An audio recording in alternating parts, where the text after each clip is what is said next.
So hello everyone, this is Ujjwal और इस video के अंदर हम बात करने वाले हैं most important documents for admission process of engineering and pharmacy. अब इस डॉक्यूमेंट्स के अंदर हमें क्या क्या चाहिए, देखो जनरली अगर जो डॉक्यूमेंट्स की बात की जाए तो हमें एसएससी का मार्कशीट चाहिए, एचएससी बोर्ड का मार्कशीट चाहिए, फिर इसके बाद living certificate is very much important, then आपका इनकम सर्टिफिकेट एंड डोमिसाइल, ये दोनों डॉक्यूमेंट्स बहुत ज्यादा इंपॉर्टेंट है। डोमिसाइल जो ज्यादातर है वो तहसीलदार ऑफिस के अंदर बन जाता है, आप अपने रीजन पर जाकर देख सकते हैं कि कहाँ पे आपका तहसीलदार ऑफिस है और वहां से आप डोमिसाइल बना सकते हैं। इसके बाद हमारा इंपॉर्टेंट आ जाता है माइग्रेशन सर्टिफिकेट। अगर माइग्रेशन सर्टिफिकेट ज्यादातर किसको लगता है, जो हमारे स्टेट में, मतलब अगर आप महाराष्ट्र स्टेट में आके पढ़ना है चाहते हैं और अगर आप दूसरे स्टेट से स्टेट में माइग्रेट कर रहे हैं, ठीक है, for the study purpose only, तो ये आपको माइग्रेशन सर्टिफिकेट बनाने की जरूरत लगती है। ठीक है, तो ये उनके लिए है जो अदर स्टेट से हैं और महाराष्ट्र में आके अपनी स्टडी करना चाहते हैं। ठीक है, अगला रहता है रेशन कार्ड। रेशन कार्ड जो ज्यादातर रेशन कार्ड आराम से बन जाता है एंड आधार कार्ड का भी डॉक्यूमेंट्स आपको चाहिए। आधार कार्ड वही चाहिए जो अपडेटेड है, बहुत बच्चों का आधार कार्ड अपडेटेड नहीं रहता है। एग्जाम्स के टाइम पे जब आपकी एडमिशन प्रोसेस शुरू हो जाती है काउंसलिंग की, उस टाइम पे प्रॉब्लम आता है आप लोगों का आपका जो आधार कार्ड है वो अपडेटेड नहीं रहता है, उसको बनने के लिए 8-10 दिन लग जाते हैं उस टाइम पे, और उसकी वजह से आपका एडमिशन प्रोसेस ही पूरा नहीं हो पाता है। ठीक है, तो ये बहुत नुकसान हो जाता है लास्ट के टाइम पे बहुत सारे बच्चों का। तो मैं रिकमेंड करूंगा आप अभी आधार कार्ड अपडेट करा ले, ठीक है, जिससे आपका एडमिशन प्रोसेस के टाइम ये सब प्रॉब्लम ना आए। ठीक है, इसके बाद आता है अपना, अगर आप अदर कैटेगरी के अंदर हैं तो और कौन से डॉक्यूमेंट्स आपको बनाने चाहिए, ये सारी चीजों के बारे में हम बात करें अभी। ईडब्ल्यूएस अगर आप आते हैं ओपन के अंदर तो आपको ईडब्ल्यूएस सर्टिफिकेट बना के रखना पड़ता है।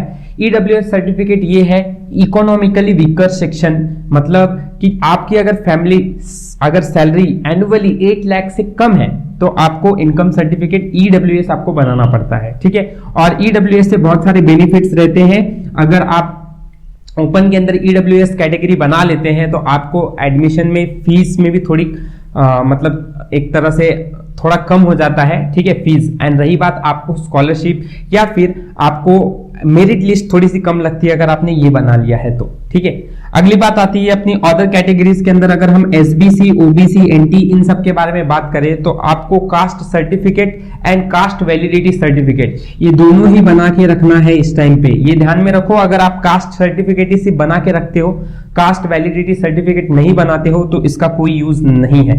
दोनों ही बहुत इंपॉर्टेंट है, तो दोनों ही सर्टिफिकेट को बना के रखना है। इसके बाद अपने पास लास्ट नॉन क्रीमिलियर सर्टिफिकेट भी तैयार रहना चाहिए। ये तीनों जो है ये अपडेटेड होने चाहिए, तीनों के तीनों। मतलब क्या कि अगर आप एडमिशन इस साल लेने वाले हैं इंजीनियरिंग में या फार्मेसी में, कब लेने वाले हो, अगस्त, सितंबर, अक्टूबर, इस टाइम पे, तो आपका मेन रहेगा कि आफ्टर मई 2023 ये सारी चीजें आपकी नई अपडेटेड होनी चाहिए। आपके पास पहले से ही बना के रखा है 22 का, 21 का, ये नहीं चलता है, ये नया ही बना हुआ रहना चाहिए।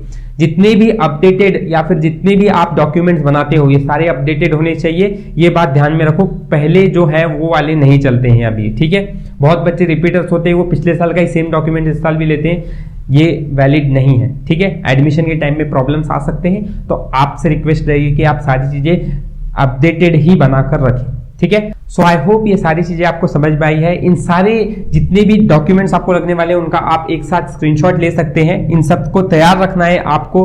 साथ ही साथ में एक और चीज ऐड करूंगा, अगर आप काउंसलिंग प्रोसेस के लिए ढूंढ रहे हैं, काउंसलिंग प्रोसेस अगर आप कोल्हापुर डिस्ट्रिक्ट से हैं तो हमारे यहाँ आकर आप काउंसलिंग प्रोसेस ऑफलाइन करा सकते हैं।